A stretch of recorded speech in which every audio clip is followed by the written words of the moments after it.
want to help you fill in this chart on the back of your taxonomy organizer, or if you print it separately, it may be a separate page. So I put the different, hope you can see this, no newscaster. I put the different headings of the chart and different words we may use as we go through talking about this different kingdoms. Okay, so let's look at the first one, Eubacteria. Cell type, of course, it's prokaryotic, just one cell. So all bacteria, remember, are prokaryotic. And cell structure, it has a cell wall that's made of this sugar called peptidoglycan. Peptidoglycan. So there it is, spelled out for you. Cell number, of course, it's bacteria, so it's unicellular. And nutrition, some are autotrophs, which means they make their own food, and some are heterotrophs, which means they have to get their food from others. Now let's look at the other type of bacteria, the Archaeobacteria. All right, cell type, of course, it's a bacteria, so it's prokaryotic.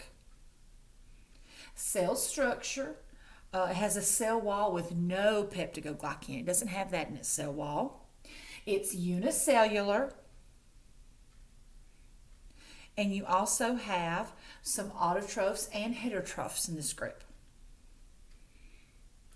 Now the protist or protista, their cell type is eukaryotic. Some of them have a cell wall, some of them don't have a cell wall. The cell number, you'll find unicellular and multicellular. This group has a lot of variety. And nutrition, they'll be autotrophs or heterotrophs. They can be either one depending on the specific protist you're talking about. All right, the fungi. The fungi are eukaryotic. They have a cell wall made of chitin, which is a carbohydrate. They can be unicellular or multicellular, and they are heterotrophs. They do not make their own food. All right, plants. Plants are eukaryotic. They have a cell wall made of cellulose. They are multicellular, and they are autotrophs. They make their own food. And then animalias. They are eukaryotic. They have no cell wall at all. They are multicellular, and animals are heterotrophs. We have to find our own food. So mystery organisms, let's look at these questions down at the bottom. Number one, prokaryotic, unicellular that contains chloroplasts. So we look up here, we got to find prokaryotic, unicellular, contains chloroplasts. So the choice over here, what it wants is Eubacteria. Eubacteria. All right, number two, eukaryotic unicellular organism that contains chloroplasts. And that, of course, is C, protista. Can't be plants because it's unicellular.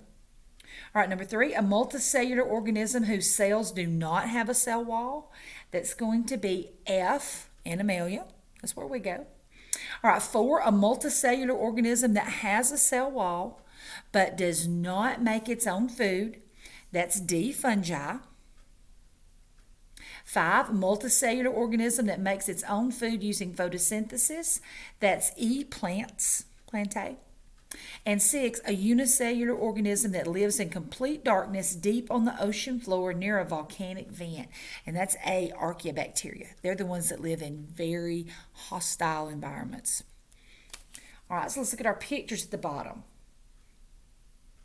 All right, picture number one is going to be, bacteria. It's one of them. We don't know which one. There's not enough information. Number two, of course, the tree. That's going to belong to plants, right? Number three, the octopus, one of my favorites. I love that, learning about those. Animal. Four, the mushroom or toadstool. That's your fungi. And five is the protist. So I thought I would make a video, actual video, to make it easier to fill these in for you. Okay, so that'll be the second part of your taxonomy organizer notes type thing. Thank you.